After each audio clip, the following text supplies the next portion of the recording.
Merci beaucoup, M. Carmona. Bonjour à tous. Je suis très contente d'être ici avec vous pour vous présenter. M'entendez-vous bien? Oh, je suis mieux de ne pas toucher à ça. Donc, je suis très contente d'être ici avec vous pour vous présenter le programme de sélection des travailleurs qualifiés ainsi que les services que l'on offre au ministère en reconnaissance des compétences des personnes immigrantes. Je vais laisser la parole à Martin pour la première partie de la présentation qui va toucher là, un peu ce qu'on a fait dans les dernières années et ce qu'on continue à faire en reconnaissance des compétences, le soutien financier aux personnes et le soutien financier aux organismes, aux autorités de réglementation notamment.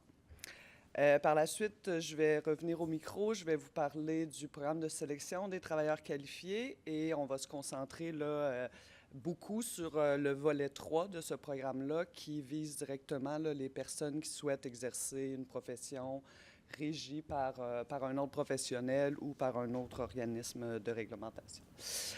Je ne sais pas s'il y a quelqu'un qui gère le temps, mais si je m'égare ou je parle trop, ben juste me faire signe là, pour rentrer dans mon temps. Je cède la parole à M. Croteau.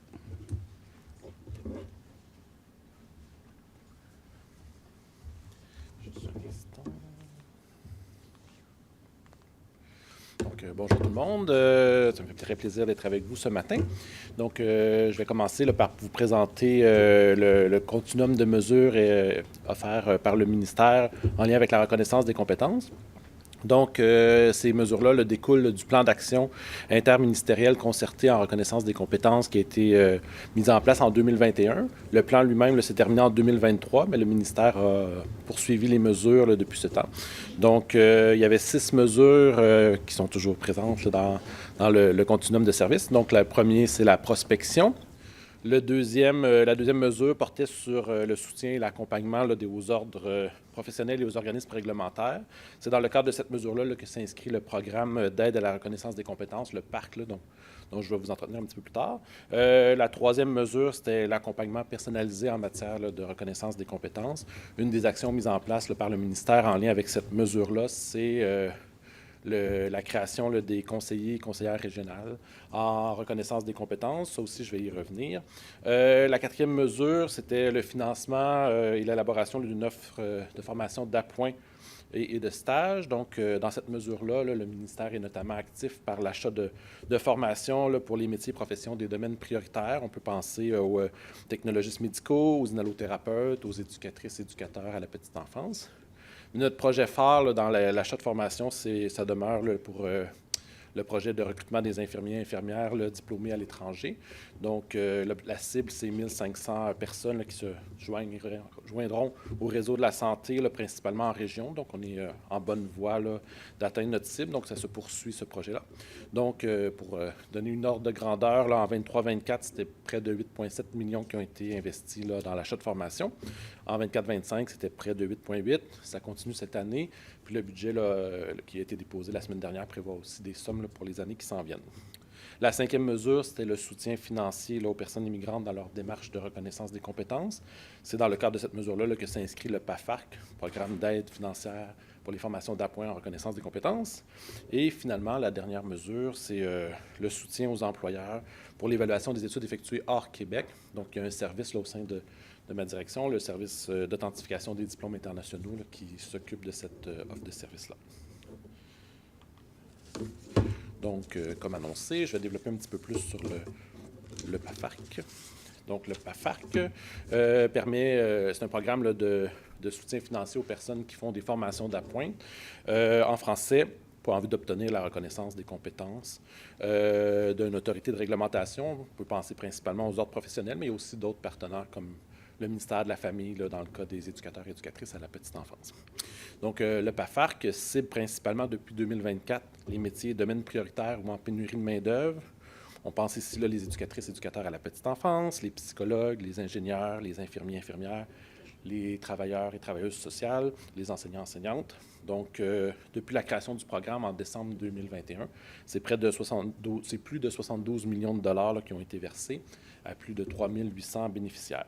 Parmi ces personnes, là, il y a 1240 personnes immigrantes qui avaient complété une formation d'appoint financée par le gouvernement, entre avril 2023 et février 2026, là, dans les formations de infirmiers-infirmières, inhalothérapeutes, technologistes médicaux, ingénieurs, hygiénistes dentaires, certains métiers de la construction, puis éducateurs, éducatrices là, à la petite enfance. La majorité des bénéficiaires là, du PAFARC, c'est des personnes là, qui se dirigent vers les professions infirmières. Là. On est à 2500. Donc, il y a ceux qui participent aux cohortes financées par le ministère, mais il y a aussi d'autres formations, là, notamment celles offertes par le consortium des cégeps. Donc, ça, c'est pour le PAFARC. Pour le PARC, donc l'autre programme sur lequel je voulais revenir un peu plus en détail. Donc, le programme d'aide à la reconnaissance des compétences soutient financièrement les organismes qui œuvrent en reconnaissance des compétences, là, notamment les ordres professionnels, mais aussi les établissements d'enseignement. Les projets là, sélectionnés dans le cadre du programme là, visent un des 3 axes là, que sont l'aiguillage des personnes immigrantes vers un profil de reconnaissance des compétences, les actions en lien avec la reconnaissance des compétences elles-mêmes et aussi l'acquisition des compétences jugées manquantes là, pour pouvoir travailler dans une profession réglementée. Donc, le parc existe depuis 2002. Actuellement, il y a 18 projets financés, dont 7 nouveaux là, en 25-26. Puis pour l'année en cours, là, les dépenses, c'est 1 663 000 Les projets développent surtout des outils pour faciliter la reconnaissance des compétences. À titre d'exemple, dans nos nouveaux projets, il y en a un avec l'Ordre des physiothérapeutes et un autre avec l'Ordre des géologues pour développer, entre autres, là, des outils d'évaluation des personnes formées à l'étranger puis faciliter aussi le traitement des dossiers là, par ses partenaires. Un autre exemple, on a financé le développement d'une formation d'appoint au Cégep de Saint-Hyacinthe pour combler les connaissances manquantes là, identifiées par les prescriptions du ministère de la Famille pour le poste, évidemment, d'éducateur-éducatrice à la petite enfance. Le dernier élément sur lequel je voulais vous entretenir, c'est les actions que le ministère met en place là, pour accompagner directement les personnes là, dans leur processus de reconnaissance des compétences. Ça s'inscrit dans le cadre d'Accompagnement Québec, pour ceux qui sont moins familiers. Accompagnement Québec, c'est un service gratuit et personnalisé offert aux personnes immigrantes là, pour faciliter leur intégration. Il se décline en 6 volets, dont, par exemple, la francisation, mais aussi la reconnaissance des compétences. Évidemment, le service d'accompagnement à Québec est complémentaire à l'offre de services des organismes financés par le ministère là, dans le cadre du PACI, Programme d'accompagnement et de soutien à l'intégration. Donc, au sein du ministère, les personnes là, qui utilisent Accompagnement Québec sont dirigées vers les conseillers ou conseillères régionales en reconnaissance des compétences. Il y en a 6 qui couvrent les différentes régions du Québec. Donc, ils accompagnent les personnes qui sont déjà sur le territoire du Québec. Pour ceux qui sont en pré-départ, c'est nos partenaires là, de Q2 qui ont la responsabilité de cette clientèle-là. En 24-25, les conseillers et conseillères l'ont accompagné un total de 1352 personnes immigrantes. Et cette année, on est à 1542 là, au 31 janvier. Donc, on aura accompagné un peu plus de personnes cette année. De façon plus concrète, les conseillers et conseillères là, donc, qui accompagnent une personne immigrante là, ont 5 volets dans leur accompagnement. Donc, d'abord, ils évaluent le besoin de reconnaissance des compétences dans le contexte là, de faciliter l'accès à une profession ou un métier réglementé. Ensuite, ils aiguillent et outillent les personnes immigrantes là, vers les différentes options qui s'offrent à elles pour faire reconnaître leurs compétences au Québec. Ensuite, elles informent à propos des mesures d'aide financière, là, dont le PAFARC, là, pour permettre de suivre cette formation-là. Ensuite, elles soutiennent les personnes dans leur démarche. Et finalement, elles préparent une feuille de route là, avec les propositions de cheminement en reconnaissance des compétences. Donc, je vais laisser la parole à ma directrice générale. Je peux-tu te laisser avancer? Merci.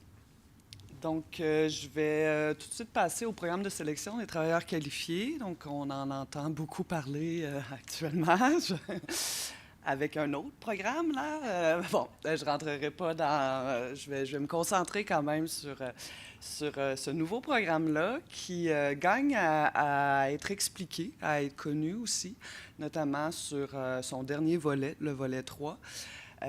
Donc, ce programme-là, il est en vigueur depuis fin 2024, mais les invitations ont vraiment commencé en décembre 2025.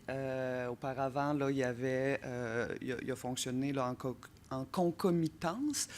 avec le programme de l'expérience québécoise, mais également avec le programme régulier des travailleurs qualifiés. Donc, en fait, le PSTQ a remplacé le programme régulier des travailleurs qualifiés. Ce programme-là, pourquoi il existe? Pourquoi on l'a mis en place? Puis je vais l'opposer un petit peu au PRTQ, à l'ancien programme.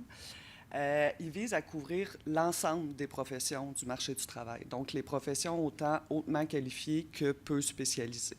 Dans l'ancien programme, au PRTQ, c'était une grille de sélection, on devait arriver à un pointage et ça défavorisait, je pense que je peux le dire ainsi, les professions qui étaient peu qualifiées ou moins qualifiées. Là, je ne sais pas votre aisance avec la CNP, mais sûrement, vu dans quel milieu vous œuvrez. Mais donc, les CNP là, de faire 4-5, ben, on réussissait très peu à les capter là, avec le PRTQ. Alors qu'il peut y avoir des pénuries là, importantes et avérées dans certaines de ces professions métiers-là. Il fonctionne avec notre système de déclaration d'intérêt, donc quand on parle d'ARIMA ou du SDI, donc il fonctionne en complémentarité avec ce système-là. C'est pour ça que je disais là, qu'on a commencé les invitations en décembre. On en fait mensuellement, à chaque mois. Là, la semaine dernière, là, on a fait un autre exercice là, un peu plus de 2500 invitations. Donc, on continue là, à ce rythme-là de manière mensuelle. Et donc, on invite et après, on sélectionne ou on traite là, par le PSTQ. Bien sûr, il vise à sélectionner des personnes qui connaissent le français et qui ont les compétences requises pour exercer leur profession. C'est un autre élément nouveau là, du programme. 4 volets, donc je vais me concentrer sur le volet 3, professions réglementées. Volet 1, haute qualification, donc les professions de fer 0, 1, 2. Volet 2, donc ce dont je parlais tout à l'heure, là, qui était moins capté par le PRTQ, les fer 3, 4, 5. Et le volet 4, qui est un petit volet là, talent d'exception. La connaissance du français, l'exigence est modulée en fonction des volets. Donc, au volet 1, il y a un niveau plus important, niveau 7. Volet 2, niveau 5. Et volet 3, tout dépendant du niveau de la profession, ça va être un niveau 7 ou un niveau 5 qui va être exigeant. Je n'irai pas trop en détail sur ces deux volets-là, simplement pour dire que dans le cadre de ces deux volets-là, il y a de l'expérience de travail qui est aussi requise. Volet 1, c'est une année d'expérience de travail qui peut être acquise à l'international ou au Québec. Au volet 2, c'est 2 années d'expérience qui sont requises, dont au moins 1 an au Québec. Et là, vous voyez là, la différenciation dans le niveau de français requis et le niveau de diplôme. Il y a un niveau minimal de diplôme qui correspond grosso modo là, à un diplôme d'études secondaires au Québec pour les volets 1 et 2. Je mentionne ceci parce que ça me permet de faire la différence avec le volet 3. Donc, volet 3, il n'y a pas d'expérience de travail requise. Il n'a pas de niveau de diplomation requis non plus.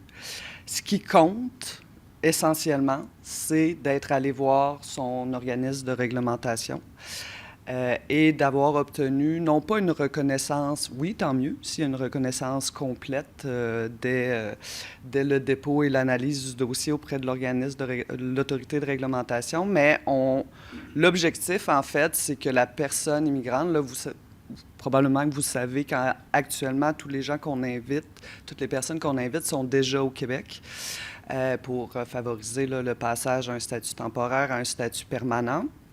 Mais le PSTQ est pensé aussi éventuellement pour aller recruter des gens à l'international aussi, c'est possible. Donc, la logique derrière, c'est qu'on veut que les gens aient entamé leur démarche auprès de l'ordre professionnel pour... des fois, on peut penser qu'on peut exercer une profession ou qu'on souhaite exercer une profession quand on est encore à l'international. Mais on réalise en arrivant ici trop tard parce qu'on essaie... pas trop tard, mais c'est qu'on a à rebrousser chemin pour recommencer l'exercice de sa profession en refaisant des démarches. Bien là, avec le PSTQ, puisque la démarche auprès de l'ordre professionnel se fait en concomitance avec ces démarches d'immigration, mais la personne peut savoir si elle est reconnue complètement, reconnue partiellement, qu'est-ce qui lui manque à faire comme formation d'appoint, ou dans quelques cas, si elle est refusée, bien à ce moment-là, elle le sait d'ailleurs. C'est quand même un avancé par rapport à avant. Et donc, elle ne peut pas là, poursuivre nécessairement son processus dans cette profession-là, du moins. On publie là, annuellement, elle vient d'être mise à jour, là, la liste des professions réglementées.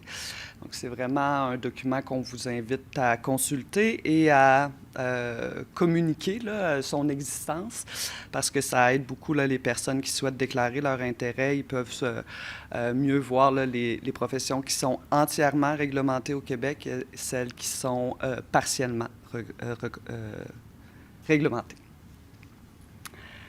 Donc, j'ai un peu abordé ce sujet-là, les différences majeures entre le volet 1 et le volet 2.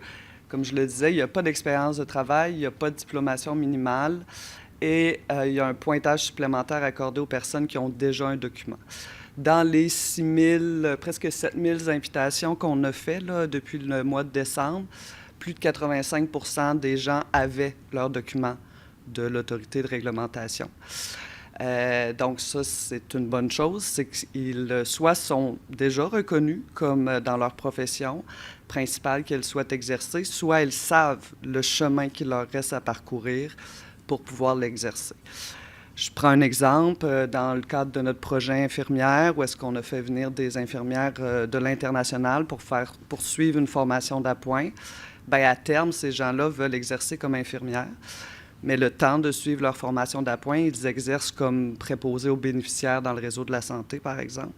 Bien, dans leur déclaration d'intérêt, ce qu'ils veulent, c'est exercer comme infirmière. Ils se déclarent ainsi. Ils joignent alors leur document de l'Autorité de l'Ordre des infirmières du Québec et peuvent être invités sans avoir nécessairement déjà leurs 2 ans d'expérience ou sans avoir parce qu'on considère que c'est l'autorité de réglementation qui statue sur ça, qui est le meilleur organisme pour savoir si la personne a les compétences ou pas pour éventuellement exercer sa profession. Donc, il y a 124 professions associées à 58 autorités de réglementation. Ce n'est pas juste les ordres professionnels. C'est pour ça que le nombre est plus élevé que le nombre 36 maintenant. 36. 46, pardon. Donc, la différence, c'est par exemple le ministère de l'Éducation pour la titularisation des enseignants. Il y a le MFA, comme Martin mentionnait, pour les... Et bien sûr, la CCQ pour tous les métiers de la construction. Parmi ces 124 professions-là, il y en a 64 qui sont entièrement réglementées. C'est-à-dire que la personne, toutes les appellations d'emploi liées à la CNP requièrent d'être membre d'un ordre professionnel ou d'une autorité de réglementation. Et il y en a à peu près, il y en a 60, donc à peu près la moitié qui sont non entièrement réglementées. Ce que ça veut dire, ça, c'est que la personne immigrante, et c'est le seul cas dans dans le PSTQ ou dans le système de déclaration d'intérêt, où la personne peut choisir si elle veut exercer sa profession de manière réglementée ou non réglementée. Auquel cas, si elle dit, par exemple, on avait un exemple, je me le retrouver. Un instant. Ah, ça vient plus loin, pardon. Bon, on peut sauter. Un exemple, les infirmiers, c'est évident, là. Une infirmière ne peut pas exercer si elle n'est pas membre de l'Ordre des infirmières et infirmiers du Québec. Donc, c'est ce que je mentionnais, là. Tous les emplois associés à ce code CNP-là sont réglementés. Donc, elle, quand elle immigre ou elle souhaite immigrer au Québec et qu'elle déclare son intérêt, à partir du moment où elle déclare sa profession principale, notre système le PSTQ fonctionne à la base avec ce concept-là de profession principale qu'on souhaite exercer. Donc, la personne saisit « Je souhaite exercer comme infirmière » et elle est automatiquement associée au volet 3 de notre programme. Et donc, c'est les conditions de ce volet qui s'appliquent à elle. Ici, on a un exemple d'une profession qui est non entièrement réglementée. Donc, le CNP, le Ordre professionnel des sciences sociales. Donc, la personne qui est, par exemple, criminologue, bien, elle, la liste des professions réglementées lui indique que en tant que criminologue, il y a un ordre professionnel. Donc, si c'est vraiment comme criminologue qu'elle souhaite exercer, même si ce n'est pas criminologue qu'elle saisit le CNP Ordre professionnel, elle va avoir le choix de dire « je veux exercer de manière réglementée », donc en tant que criminologue, ou non réglementée, une autre appellation là, de ces CNP-là. Auquel cas, elle va être associée à un ou l'autre des volets. Si elle dit « je ne veux pas exercer de manière réglementée », à ce moment-là, elle est au volet 1 et donc le nombre d'années d'expérience, le niveau de diplôme, la connaissance du français s'applique à ce volet-là. Ça va? Est-ce que vous me suivez ou je suis... Oui. N'hésitez pas, là, s'il y a des questions. Je ne sais pas si la salle peut poser des questions et on entend là, en ligne, mais n'hésitez pas là si je vais trop vite. Donc, pour présenter une demande de sélection permanente dans le PSTQ, bien, d'abord, il faut déclarer son intérêt. Donc, on invite vraiment les gens, c'est gratuit. Il n'y a pas de document à déposer à cette étape-là. C'est ce qu'on appelle déclaratoire. Donc, c'est vraiment, si la personne n'a pas déposé de déclaration d'intérêt, elle ne pourra pas être invitée et elle ne pourra pas être traitée là, dans le cadre du programme. Fait que c'est vraiment, si vous êtes en contact avec des personnes immigrantes, bien, c'est vraiment la première étape à leur indiquer. Par la suite, le ministère invite actuellement, là, comme je le disais, à un rythme d'environ 2500 invitations par mois selon des critères priorisés. Là, en ce moment, on invite beaucoup en fonction des professions prioritaires et des secteurs prioritaires. De l'opération main-d'œuvre. On se base encore là, sur les secteurs de l'opération main-d'œuvre, donc santé, éducation. On invite aussi là, en manufacturier, ingénieurs, etc. Par la suite, là, une fois que la personne a été invitée, elle doit accepter l'invitation. Une fois l'invitation acceptée, elle a 60 jours pour déposer sa demande de sélection permanente. Donc, c'est à ce moment-là qu'elle a à payer les frais et à déposer les documents là, en appui à son dossier. 60 jours, ça, c'est pour tous les volets, incluant le volet 3 si la personne a déjà son document de l'autorité de réglementation. Et si elle ne l'a pas encore, elle a 1 an parce qu'on a eu des échanges là, avec les ordres professionnels avant la mise en application du PSTQ et on ne voulait pas que le délai à un organisme de réglementation soit une entrave pour la personne immigrante. Ce délai-là est en principe suffisant auprès de l'ensemble des 58 organismes de réglementation qu'on a consultés. Donc, j'en ai parlé un petit peu des critères d'invitation et de leur pointage. Ça fait l'objet d'une décision ministérielle dans la Gazette. Et vous voyez, j'en ai parlé déjà un peu, là, des critères qui sont priorisés là, pour obtenir une invitation actuellement. Juste peut-être quelques données sur les invitations au volet 3. Donc, c'est en date du 9 mars, donc ça inclut pas les invitations qu'on a fait là, la semaine dernière. Mais on voit là, c'était 2800 personnes, mais c'est plus que ça là, qu'on a invité au volet 3. C'est en fait 40% des invitations qu'on a fait dans l'ensemble depuis décembre qui sont dans le volet 3. Donc, les professions réglementées là, sont... Parce qu'il y en a plusieurs qui sont en pénurie de main-d'œuvre, bien, sont très représentées là, dans nos invitations. Vous voyez à l'écran les professions qui sont les plus invitées. Bien sûr, les infirmières là, représentent un pourcentage important. Et voilà, je me suis fait dire qu'il restait 1 minute. Je pense que je suis rentrée dans mon temps. Merci beaucoup. Merci, Mme Drugut. Merci, M. Croteau. Je vous invite, pendant une période de 10 minutes, on entame une période de 10 minutes de questions. Donc, si vous voulez des questions, si vous avez des questions à poser, il y a un micro au fond de la salle. Il faudrait peut-être le déplacer.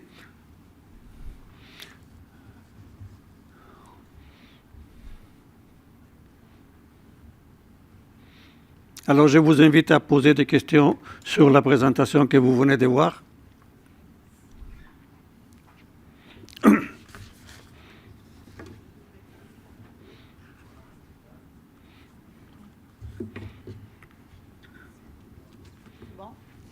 Bonjour, Marie-Hélène Bonin de la CSN.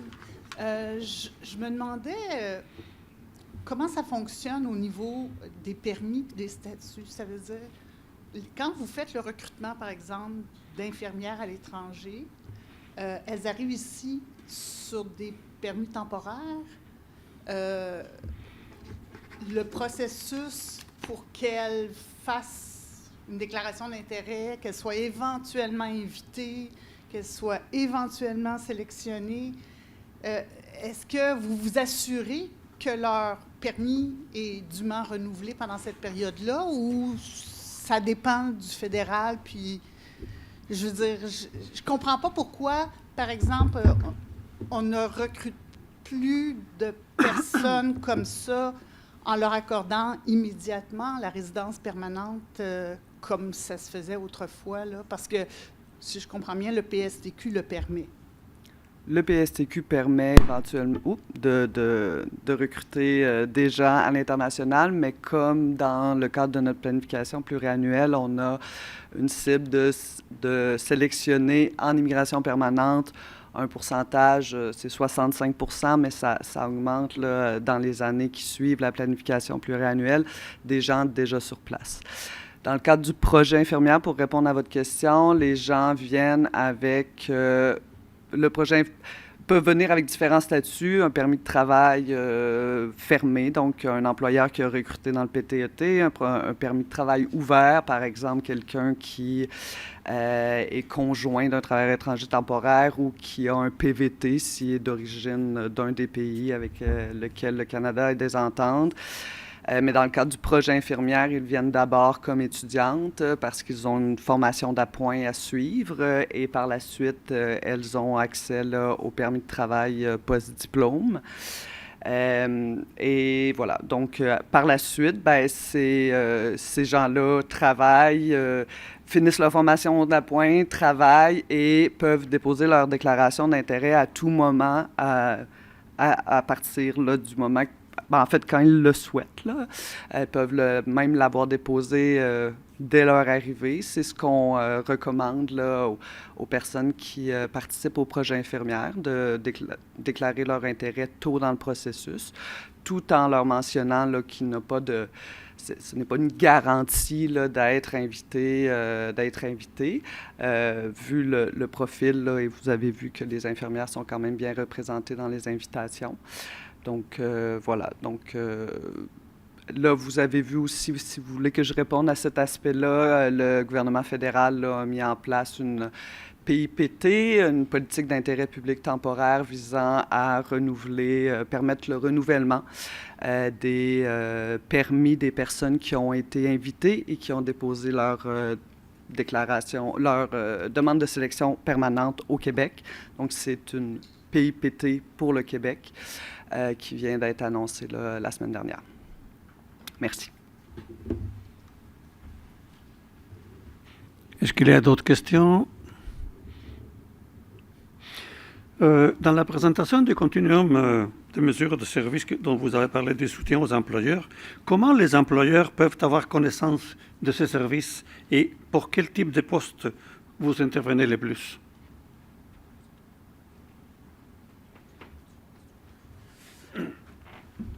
Dans le fond, quand on parle du service aux employeurs, là, dans le continuum qu'on a présenté, on fait référence notamment à l'évaluation comparative des études. Et là, ça va me permettre de plugger, je m'excuse, mais un nouvel outil que l'on a, qui est gratuit, et qui s'adresse à toutes les entreprises qui le souhaitent. C'est notre outil d'évaluation des diplômes en ligne. Donc, chaque employeur ou chaque personne qui le souhaite peut aller consulter notre base de données en évaluation des diplômes et rentrer soit le nom d'un diplôme québécois pour voir les diplômes étrangers comparables ou l'inverse, rentrer un diplôme étranger d'une personne que vous connaissez ou pas, là, et voir la correspondance du diplôme québécois associé. Donc, à la base, c'est un outil payant qui était délivré à la personne qui avait étudié à l'étranger. 113 $, je pense, l'évaluation comparative. Maintenant, il y a le pendant disponible pour les employeurs qui est gratuit et accessible en tout temps. Merci. D'autres questions? Je ne sais pas s'il y a des questions. Vous savez, il y a des personnes qui sont en hybride, qui sont des personnes qui sont à distance. Parmi les personnes qui sont à distance, est-ce qu'il y a eu des questions qui sont rentrées? Non, pas de questions. Alors, je ne sais pas si d'autres questions dans la salle. Est-ce qu'il y a des réseaux que vous privilégiez dans le développement des mesures où vous voulez les chercher, vous voulez faire la promotion des programmes? Par quels moyens vous faites cette promotion? Et est-ce qu'il y a des réseaux privilégiés par rapport à d'autres? Il y a un micro là sur la chaise. Comment on fait la promotion des programmes? C'est une bonne question. Mais il y a différents services, mais au sein du ministère, j'ai une collègue qui s'occupe du service aux entreprises, des politiques et services aux entreprises, donc qui fait des présentations lorsque c'est sollicité. Sinon, il y a les réseaux, les médias sociaux, le site Internet. Puis, on profite des occasions comme ça là, pour présenter les programmes. Merci. J'invite la salle s'il y a des questions encore. Mais ici... Pardon? Il y a une question qui est rentrée. Attends, je vais la voir. Il y a Judith La Tendresse qui nous demande quel est le site web de cet outil. Très bonne question, hein, si on veut y avoir accès. Si vous me permettez, je pourrais vous l'envoyer par la suite, comme ça, est-ce que ça pourrait être envoyé? Parfait, à tous vous l'envoyez. Jérôme se fera okay. plaisir de l'accueillir. On va le faire partager. Mais dans le fond, c'est par Arima. C'est toujours, tous nos services sont par Arima. Donc, une entreprise, là, à partir du moment qu'elle a un numéro d'entreprise du Québec, là, peut se faire un compte sur Arima et puis par la suite, là, il y a un petit bouton qui va vers l'outil comparatif. Dans votre présentation, je pense que c'est M. Croteau qui a parlé du accompagnement Québec et l'analyse qui se fait des besoins des personnes. Comment ça se fait qu'il y a beaucoup de personnes qui arrivent au Québec, qui passent par les fonctionnaires du gouvernement fédéral et ils quittent l'aéroport, ils n'ont aucune connaissance de l'existence de accompagnement Québec? Est-ce que le ministère n'a pas mis en pied quelque chose pour accueillir les gens de l'aéroport? Le ministère a un bureau à l'aéroport, le service d'accueil. Donc, le bureau distribue cette information. Est-ce qu'il est bien placé? C'est une bonne question. Ça fait le tour de mon service, mais je pense qu'il a déménagé il n'y a pas tellement longtemps. Là. En théorie, il devrait être bien placé. Donc, c'est un service là, il y a une publicité qui est faite à l'aéroport puis sur les réseaux sociaux. Et c'est sûr qu'il y a aussi plusieurs personnes qui peuvent passer par Accompagnement Québec, mais comme je le mentionnais, il y a aussi tout le réseau des organismes PACI là, qui joue un rôle très important là, dans l'accueil et l'intégration des personnes migrantes. Parfait, merci. Il ne me reste, à moins qu'il y ait d'autres questions. Oui, OK. J'ai une question ici qui nous dit « Utilisez-vous l'intelligence artificielle dans vos processus? Si c'est le cas, pourrez-vous nous expliquer comment et à quel moment? » Non, pas encore. C'est une grande question, l'utilisation de l'intelligence artificielle. Là. Donc, si c'était pour le traitement des dossiers d'immigration, la réponse est non. Il n'y a pas d'utilisation d'intelligence artificielle. Et avant qu'il en ait, il y a beaucoup de considérations là, qui...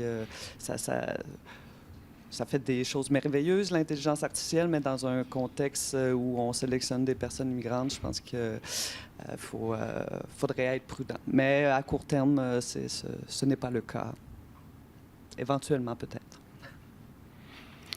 Excellent. On arrive à la fin de la période de questions. S'il n'y a pas d'autres questions, Madame Drögwit, Monsieur Croteau, il ne me reste qu'à vous remercier de la qualité de votre présentation et de la qualité de vos réponses. Merci et bonne journée. À vous.